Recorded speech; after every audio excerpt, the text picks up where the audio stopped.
En estos momentos vamos a escuchar la palabra de Dios. Dispón tu corazón para que el mensaje llegue hasta lo más profundo de tu ser.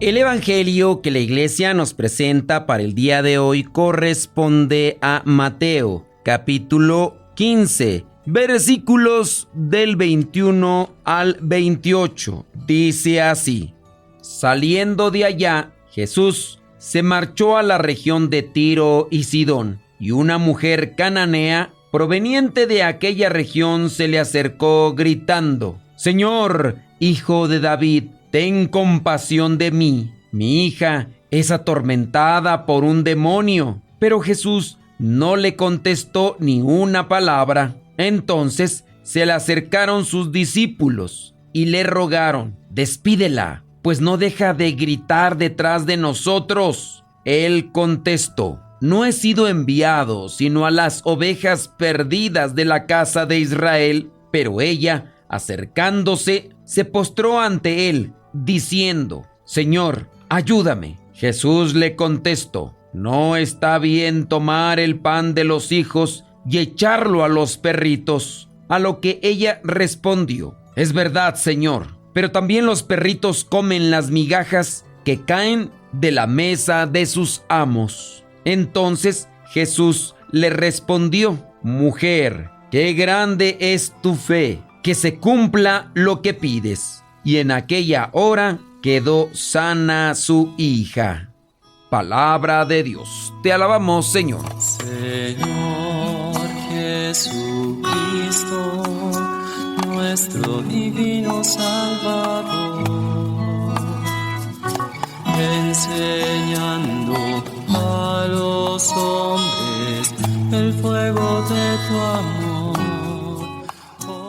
Vamos a la reflexión del evangelio del día de hoy. Dice que en el versículo 21, el Señor Jesús se marchó a la región de Tiro y Sidón. Es conveniente también buscar dentro de la historia sobre las ciudades que se mencionan. Por ejemplo, Tiro y Sidón dice que eran ciudades fenicias que estaban al noroeste de Galilea. Esto quiere decir que estaban fuera del territorio propiamente judío. Y también hay que presentar un poquito sobre lo que eran estas ciudades para aquel judío de los tiempos de Jesús. Entrar en esa región significaba acercarse a un mundo considerado pagano, impuro. Entonces, Tiro y Sidón representan a estos pueblos que están lejos de Dios.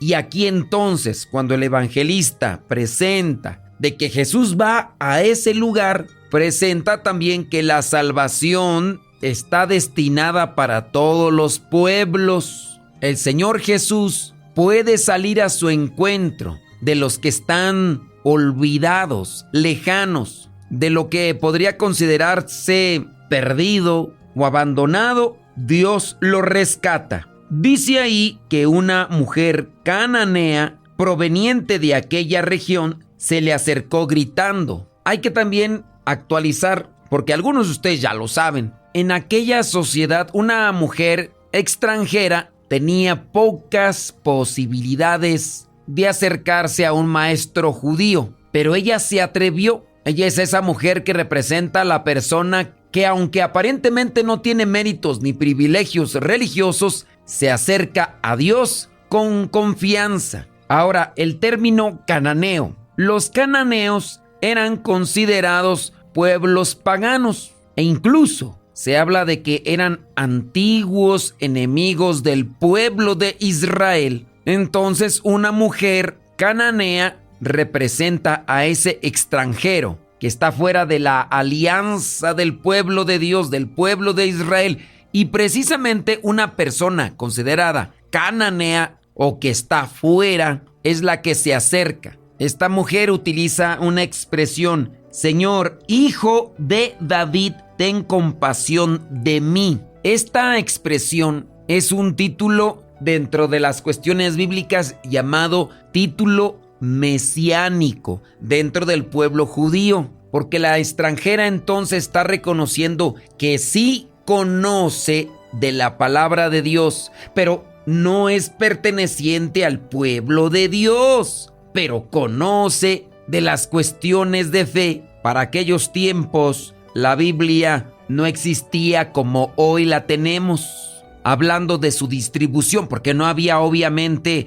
imprenta, todo se compartía de viva voz e incluso muchas cosas solamente se proclamaban en las sinagogas. Y aunque esta mujer pertenece a un pueblo fuera de los territorios del pueblo de Dios, conoce de Dios, y eso es tomado en cuenta para obrar a la solicitud de lo que está pidiendo. Y encontramos entonces una enseñanza. Hay que conocer las cosas de Dios. Muchas veces cuando estoy en un retiro y que me tocan estos aspectos básicos de nuestra religión, si nos preguntan sobre nuestra religión, hay que contestar: somos judeo-cristianos. Cristianos porque seguimos a Cristo y su enseñanza, pero también tenemos en cuenta los aspectos judíos, no todos, pero sí algunos.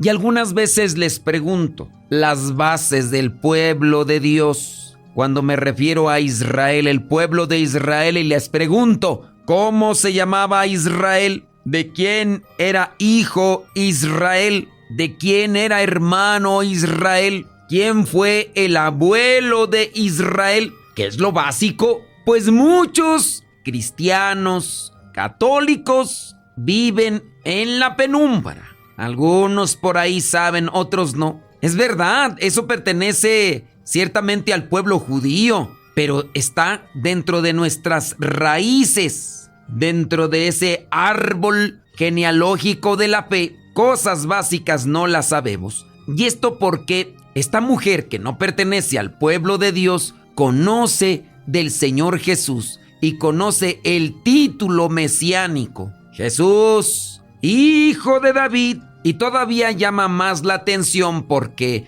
hay muchos judíos que no quieren reconocer la figura del Señor Jesús con este título. Y mejor ella que otros, sí conocedores e incluso divulgadores de la palabra. Dice aquí, ten compasión de mí. Aunque el problema es de su hija, porque lo dice ella, ten compasión de mí. El sufrimiento de su hija se ha convertido en su propio sufrimiento. Esa es la compasión. Eso es ser empático. Y en muchos de los casos es lo que refleja también el Señor Jesús para que lo imitemos. Esta mujer lo está también asimilando, aunque no es una seguidora del Señor Jesús.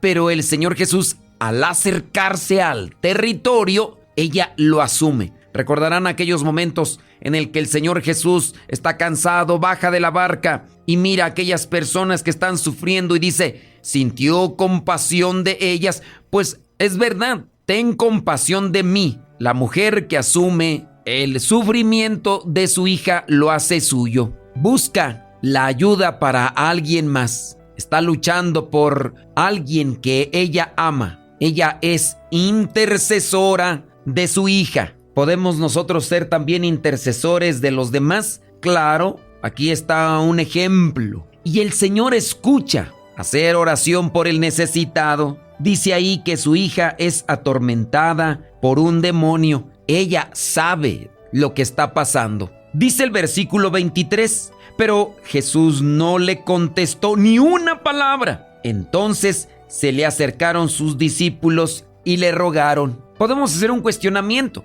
¿Por qué el Señor Jesús guarda silencio? Eso hay que también entenderlo desde el plano bíblico.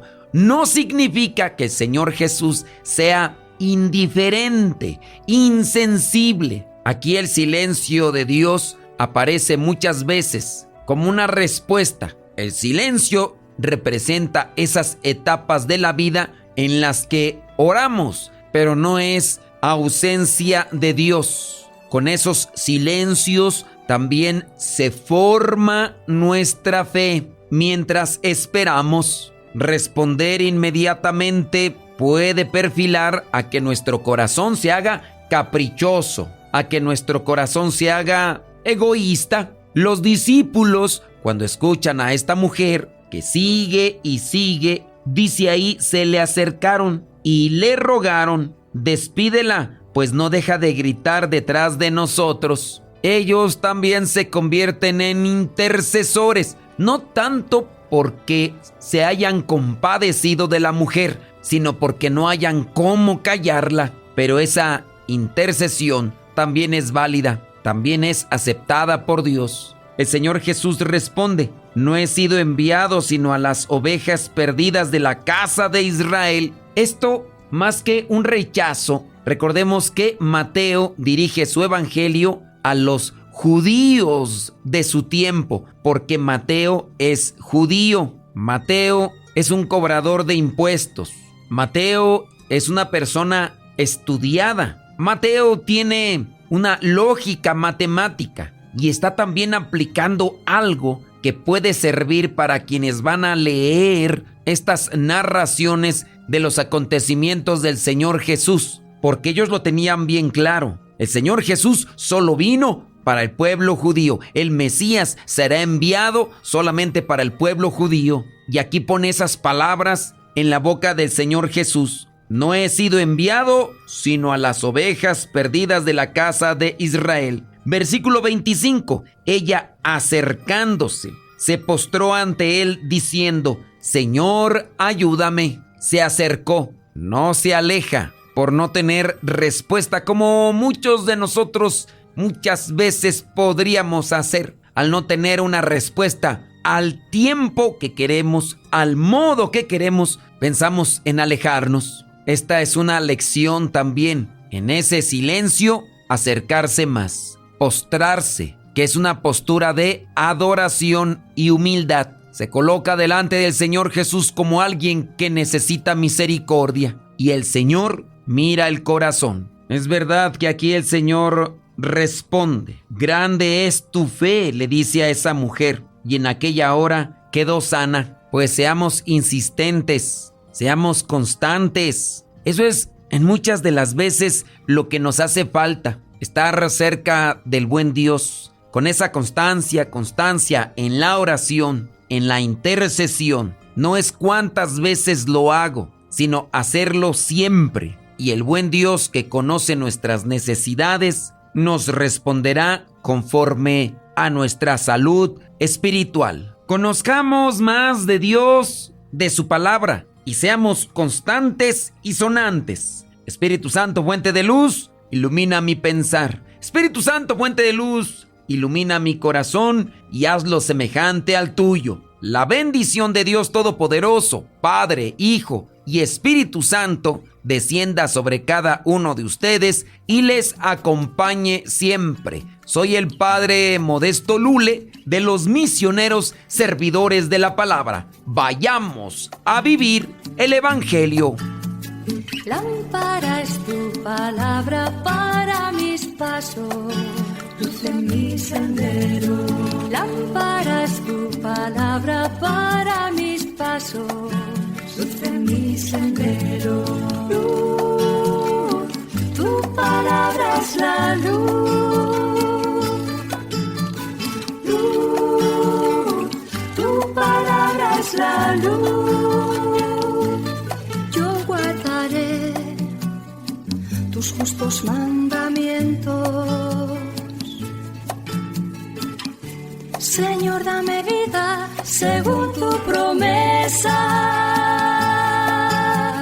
Lámpara es tu palabra para mis pasos, luz en mi sendero. Lámpara es tu palabra para mis pasos, luz en mi sendero.